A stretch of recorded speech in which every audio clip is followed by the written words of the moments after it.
You are listening to the Hoophat podcast. If you want to take a look inside the brains of a professional basketball player, this podcast is for you.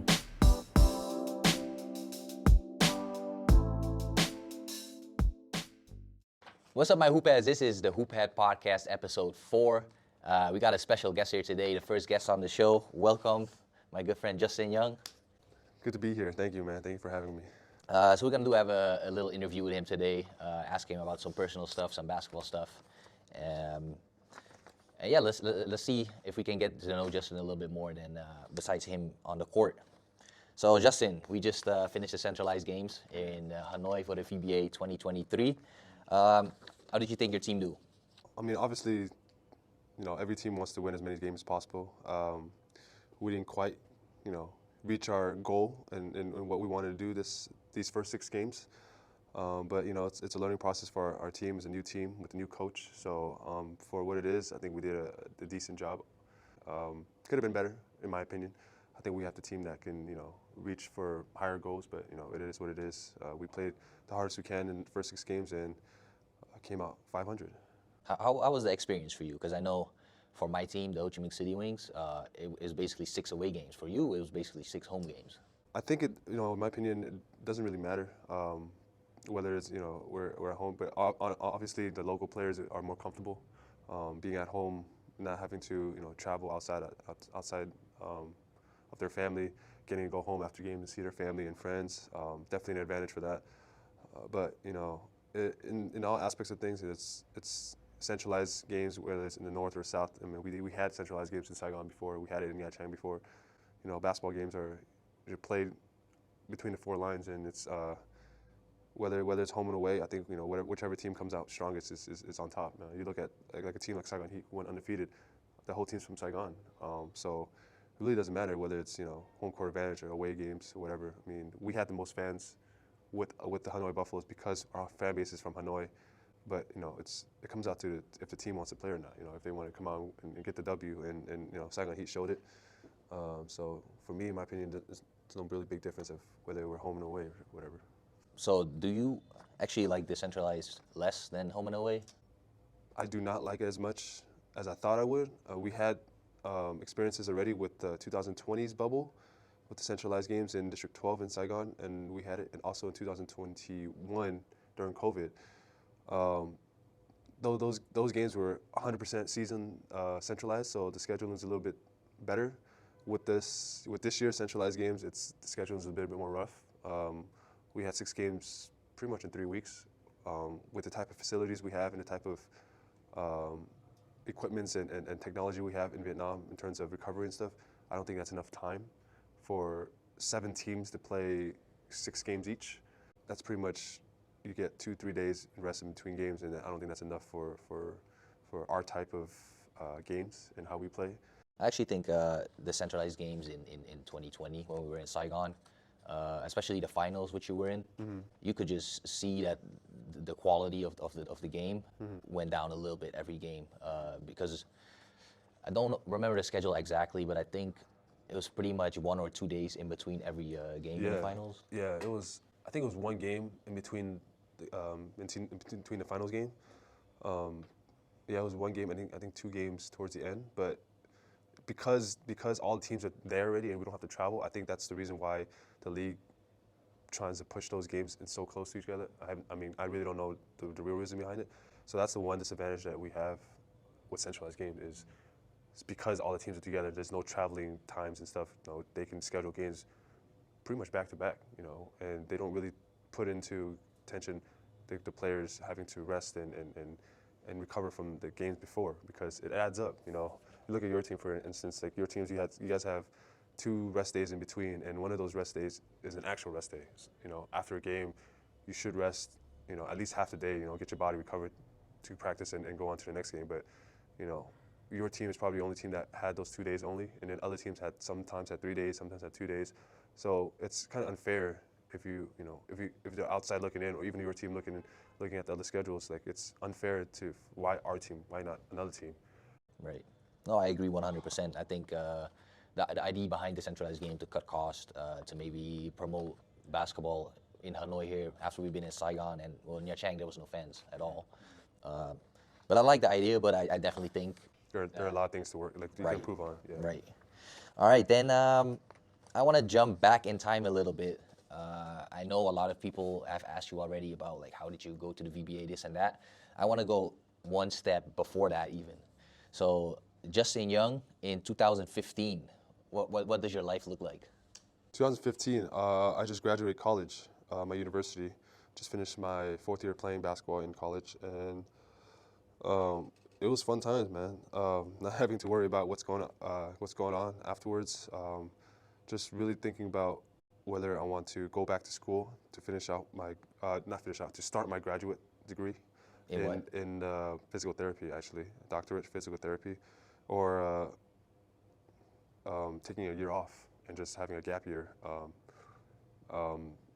Yeah, 2015, it was in May. I graduated my university. Like I thought my basketball career was gonna be over. And just play recreationally. You know, play with my friends, play with my brother, and just in these adult leagues and stuff on the weekends, and just go to take a gap year or go to work. 8 to 5 job, and just grind it out from there on. Fortunately, I made the correct idea of taking a gap year as I was trying to apply for graduate school. Very competitive in the U.S. Wasn't able to get into the school I wanted that year, so I decided just to take a gap year and just working out and continue having fun playing ball and stuff, and just worry about what I'm going to do next, what school I'm going to go to, and how am I going to get there. So I took the year off, and fortunately that I had the opportunity the next year, 2016, of trying out for the VBA, and that's when it all started for me. So with what kind of mindset did you come into the tryout? Was it really of we'll just see what happens, or were you? No, I was pumped. Like when I heard about that news and the chance for me to play professionally, like that's what every kid his dream of, is to play professionally any sport that you're good at. For sure. Whether it's NBA, whatever it is. Obviously, the NBA is unreachable for a guy like me, but any kind of professional sport, like you get paid to do what you love, like that's any kid's dream. So I jumped at the idea of that. Whatever the competition was, I was the most best shape in my life at that time. Just coming out of college, practicing every day, working out every day. I continued doing that throughout the year, that gap year. I just continued working out because it's part of my lifestyle. Like I work out every day, play ball, and just enjoy it with my friends. So that year, 2016, when I got the message saying that there's a tryout, it was in I believe June or something, May or June. At that time, I was the best shape in my life, and I wanted to go in there proving that no matter what the competition is, I want to be number one. I want to be the guy that every coach is salivating for.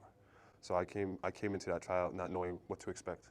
I didn't know what the VBA was about. I didn't know there was Vietnam basketball in general.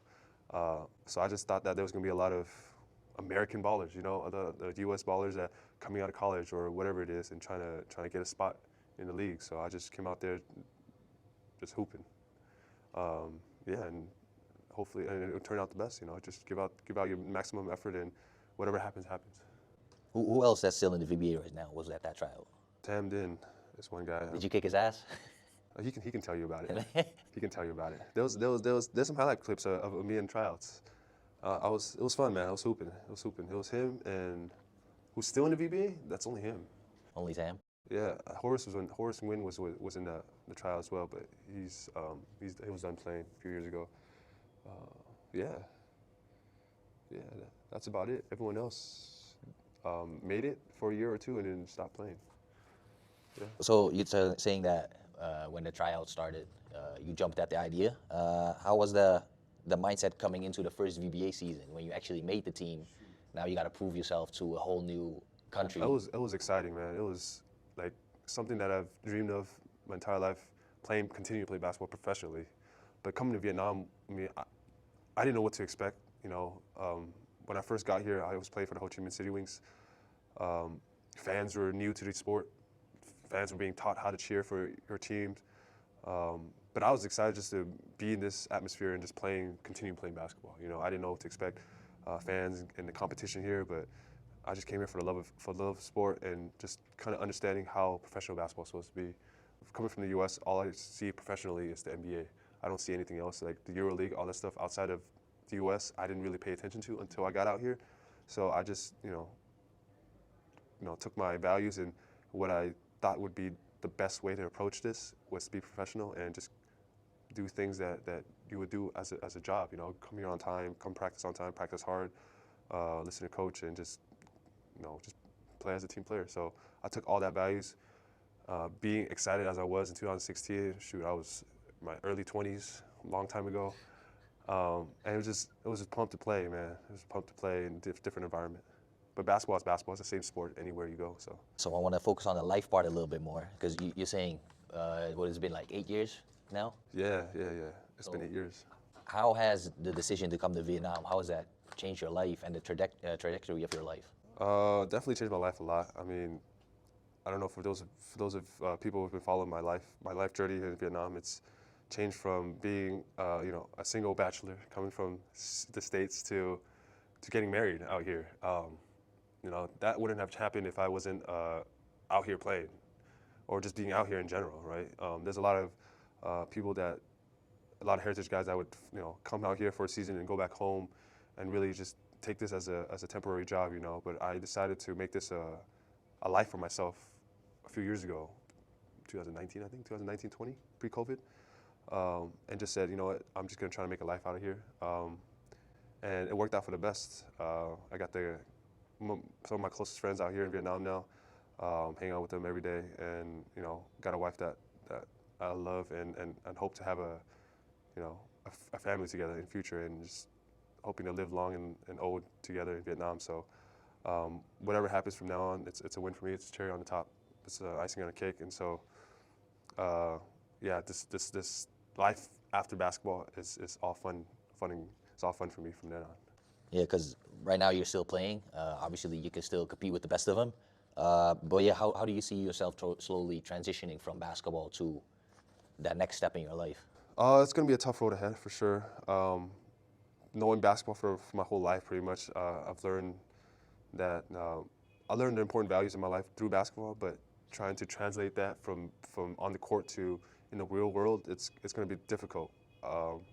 Just because we're so used to this closed environment of being on the court, hanging out with friends, doing your job, listening to coach, into something that's completely new for us, which is how to handle yourself in the real world, making money, creating businesses, or just working, working in a real world, working in a real world where one mistake can not only hurt you, but it can also hurt, your company's value or whatever it is you're working with. So it's going to be difficult, but I'm learning. I've been learning the past few years about how to transition and why I should do it so early. And I think that future generations should start thinking about ways to transition from whatever you're doing in terms of sports to the real world as early as possible. If you're trying to get to know your environment earlier, because the earlier you know, the easier it is for you to transition. I've been learning that, and I'm trying to do it right now. I'm getting to the point where my career is almost over, so I have to start transitioning now. If not, then it'll be too late.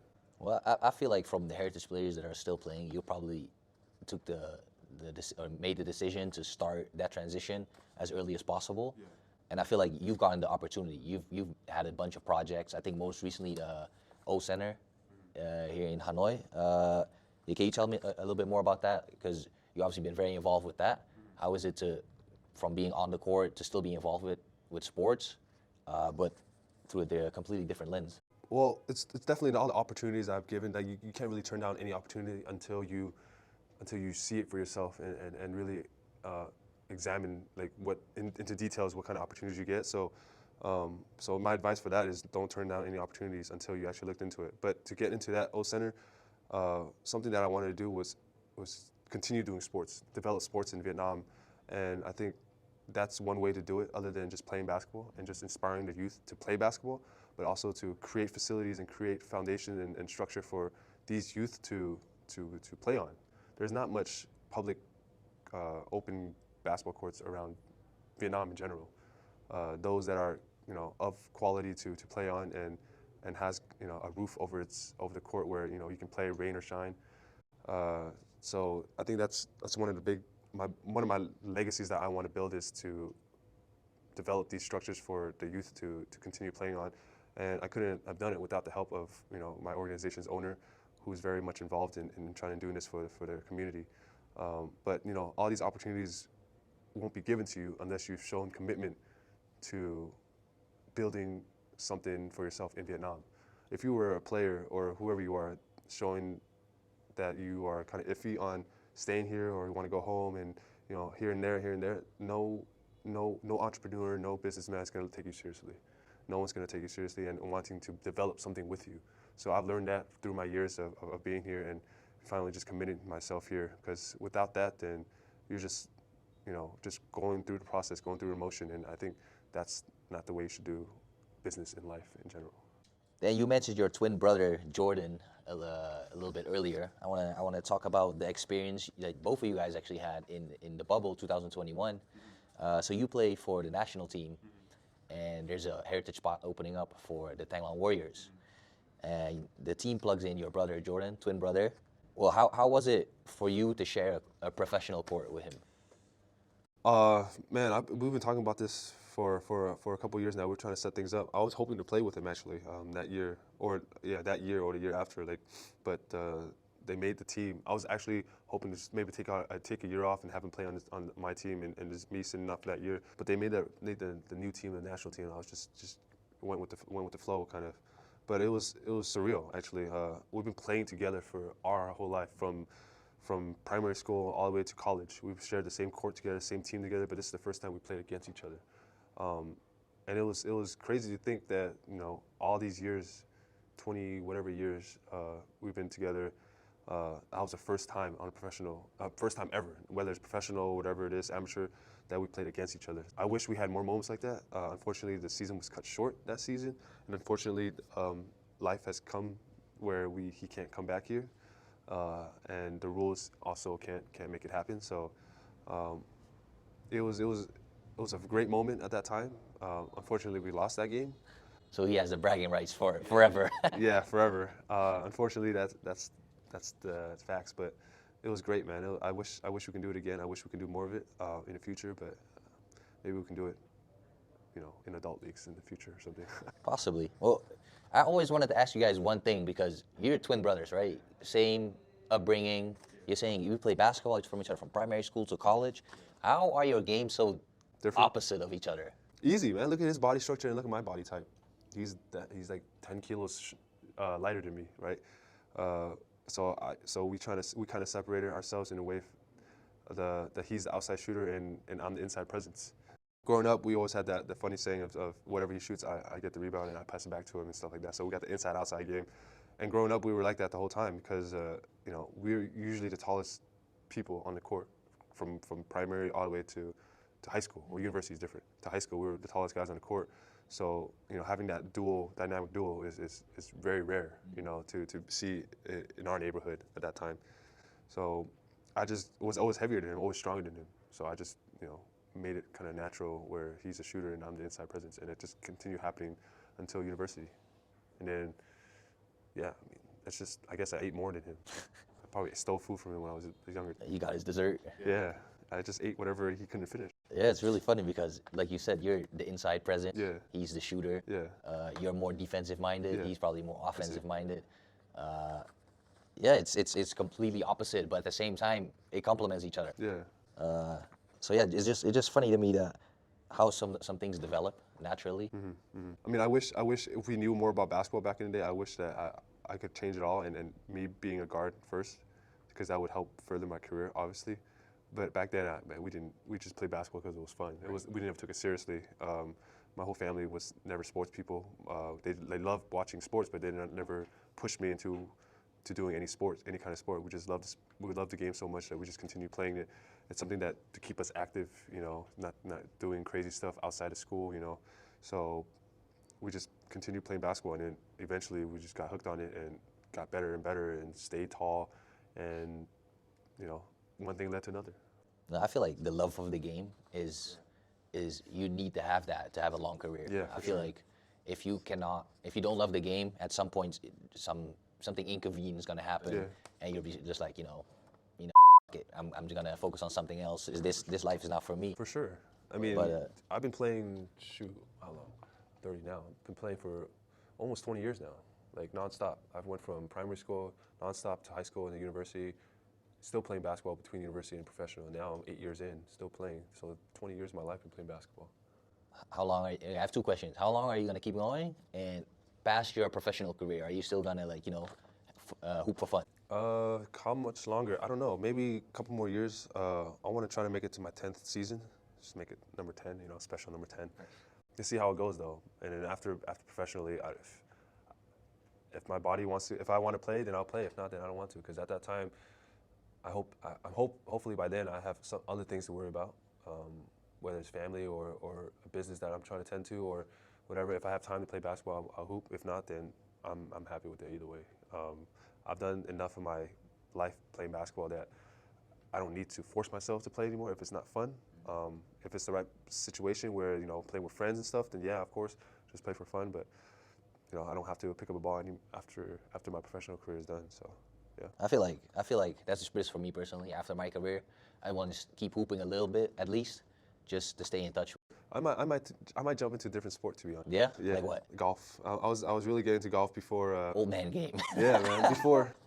Before I came out here in Hanoi, I was golfing a little bit. I was trying to get into it and see what I can do with it and just keep myself active. Maybe do some other kind of sport like marathons or whatever. Eventually, who knows? I just want to stay active. As you get older, it's gonna be harder to be active if you don't stay active. So. Basketball is one great way of doing it, but Vietnam basketball is it's not there yet. Where in the U.S. you can go hoop at LA Fitness or 24 Hour Fitness and still get good runs in. Here it's hard to find anywhere unless you're playing, with 40, 50-year-olds with different, groups.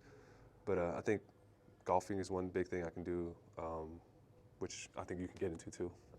We'll see. I know. I'm not there yet, man. You don't have to be old to play golf. You know what? All my friends are starting to play pickleball. Pickleball too, yeah. That's something I want to try to get into too. Pickleball. It's getting. I was surprised in Saigon they have some pickleball. They do? Tournaments. Yeah. I saw it one time in Ho We Sung might Hung. have to register. One time in Ho Sung Hung, outside the SPC games, they were having a pickleball tournament. Wow. With locals. I think this should be your next project. So, put a pickleball court yeah, somewhere in I was Hanoi. thinking about it. Actually, me and Steph has been talking. We talked about once about turning a tennis court into pickleball courts, but maybe, because something fun that you can play with. You can play with your partner as well. You can be a girl, guy, a couple sport kind of thing. So there's a lot of opportunities out there that we can do. That stays away from basketball. Because let's see. All right, that pretty much wraps it up. I only forgot one question throughout the interview, and I kind of want to elaborate a little bit more on the question first, because we've worked out in the off season. I've seen you put up thousands of shots on the shooting machine, on just working on your craft. But throughout the years, people always think that you're a bad free throw shooter once you step up to the line. I don't think it's your form. I think it's solid. Like, I've seen you put in the work. So how does it make you feel when you step up to a line, the free throw line? What goes through your head, and why do you think sometimes you can't really fall back on the work that you put in and just? Yeah, I've been trying to ask this question myself for the longest time. Like, I know, when I shoot, I don't know. I guess in game stuff, there's a lot of things I think about, rather than just shooting the ball when I'm on the line. Like, what kind of defense we're playing, who am I guarding, what other teams are guarding, and stuff like that. I don't know. I really can't answer that question. Do you think it's a mental thing, or you think it's a form thing? It's for sure mental for me. Actually, sometimes I just misplace my hand somewhere and it just goes haywire. But mostly mental for me, 100%. Yeah. Yeah, I think it's mental for me. I don't know. I just can't get over it. Some games. There are games where I go 6 for 6 from the line. There are a few of those, only a few of the games. But a lot of times I shoot under 50. It's for sure mental for me. Because like you said, like when I shoot by myself and stuff, I make them. Mm-hmm. I can make 10 in a row, no problem. But when in game stuff, it's just mental. I think. Wow. Just same with my shooting in general. I think it's just all mental for me. Like I haven't. Yeah, it's just very mental for me. I think a lot of kids that are watching this might have like a similar problem, whereas they feel very confident when they're just working out and stuff like that. But once in the game, they maybe get rushed, maybe coaches yelling at you. There's a lot of different factors that attribute to you making that shot. Mm-hmm. What kind of advice can you give those kids? I think for me, when I just don't think about anything, when I'm on the line. When I don't really think about it, just shoot, I usually make it. It's when the times when I think too much. Not just shooting the basketball, not just shooting the free throws, but also just thinking about what we doing next. Like what are we doing? And I can't make that. I could have finished the and one, or that should have been. I should have done this. I should have done that. Then that's when I start thinking too much, and then little minor details here and there, and I miss the shots. But I realize that when I don't think about anything and just shoot the ball naturally, then it usually goes in. Like I don't know how you would approach it. You've been shooting what 80-90% from the line, 85, something like that. I'm not sure actually. There's a couple of seasons where I peaked really high, and then a couple where I So I don't know what goes through your head, but I think everyone's different. But usually, you want to really base on shooting your free throws with repetition, right? Just your muscle memory stuff. But I guess I'm not there yet with the muscle memory stuff, where I just can just shoot and just not think about anything. The thing for me though is the seasons that I shoot really well compared to that. I mean, I think I always shoot like pretty good, but the seasons that I have like a really high percentage, every time I step up to the line, whether it's 1 shot, 2 shots, or 3 shots, I'd be like, all right, this is just 1 point for our team. This is 2 points for our team, like guaranteed. Like I just feel like, all right, they've just fouled me. Now I get 2 shots. That's 2 makes. That's 2 points closer. Whereas the seasons where I shoot a little bit less, that's where you think I go to the line thinking like, okay, we're down 4. If I make 2, we're down 2, like stuff like that. Like the outside stuff you can't control. Right. So I do agree, especially free throws, because it's so slowed down and everybody's looking at you. Yeah. It's very mental, and it's hard to train that part in the gym because there's no crowd. Yeah. There's no situation. There's no situation in practice that you can train yourself to shoot that, to go on the free throw line and try to make it a do or die kind of situation. Right. So the only thing that helps for that is shooting a lot of free throws in the games, but that's not always obtainable. Yeah. But I wonder how other people train their free throws, like those pressure moments. I know back in the Netherlands, sometimes we have a drill where you have to shoot the free throws and all of your teammates are like, doing crazy stuff. They like tugging at your jersey, and once the shot goes up, you can't touch him. But like waving a hand in your face, like hanging on the rim, stuff like that. I don't know if that helped me. I'm not sure it's gonna help or not, because. Well, it definitely doesn't hurt, but I'm not sure if it actually helps as much. But I think it helps a little bit, but it doesn't really. Because it's all mental in yourself. I think with free throws, it's all the external noises. For me, especially, I don't hear the fans when I'm on the free throw line. I just focus in on myself, and that's where I tend to have problems. Is when my thoughts become too loud, and when my thoughts become too loud, then I start to second guess myself and then start to think too much. So it's those times where my whole mind goes blank and I just shoot the ball, just get the ball and just do my routine and shoot. That's when I tend to be more successful. That's how I feel. So with all the external noise, like whatever fans can yell at you, boo at you, whatever, I don't think it really affects players, to be honest. Does it? I don't know. In general, if you're a big time player, like those fans outside noises shouldn't affect, unless there's like something obscene in the fans that you see. Like I've seen videos of of fans doing crazy stuff, but other than that, I think it's all more mental. It's all in yourself, like internally, whether you want to make it or not, whether you're, coaches can harp on you and making free throws or not, but it's all in yourself, whatever you practice on, I think. Yeah, 100%. All right, that perfectly as a segue into our last segment of the podcast. You're gonna shut your mind off and I'm gonna give you 2 options. You're gonna choose either one of the options, and you're gonna have you can do 1 or 2 sentences to explain, but it has to be turn your mind off into first intuition. Yeah, you ready? All right, boom ball or pho?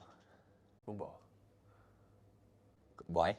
Why? Oh, I just grew up eating that more. I mean, I just love the soup in boom ball but more than pho. All right, boom ball or sushi? Sushi. Japanese food is my number 1.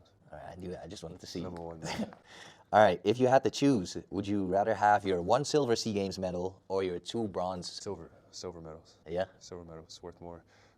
More work, harder. It's 1 win away. 1 win in semis. That's super hard. More pressure to get to that level than just to lose the semis and then win the last game. So I'm saying last year's SEA Games is a higher achievement than 2019 SEA Games. Yeah, silver is higher, but you choose the 1 silver over the 2 bronze? All right, Korean drama or Hollywood? Hollywood. I don't watch any Korean dramas. Are you sure? Yeah. Not even with your wife? No, I just watched one, and that's what's that one that everyone watched? What's that one that everyone watched? I don't know. I've never watched any. Yeah, the first one that everyone was crazy about. Parachute landing? Yeah, it's Crash Landing on You. Crash Landing. That's the only one I haven't even watched. seen it. That's the only thing I watched. How was it? It was surprisingly good, but I wouldn't. Hollywood for sure. All right. Cat or dog? Dog, 100%. And then the last one, Adidas or Audi? Adidas or Audi? Yeah. That's two completely different industries. How you Adidas gonna or choose? Audi? Adidas. Because I don't have an Audi car. All right. Well, that was it for today's podcast. I want to thank Justin again for being here. Of course, man. Our first guest, show him some love. I'll link his Instagram page, his Facebook page in the description. Well, thanks again. Also, let us know who we should interview next, why we should do it. If you have any extra questions for Justin, go ahead and hit him up. Yeah, that's pretty much it for this. So, see you guys next time. Thank you, guys. Thank you, Vincent.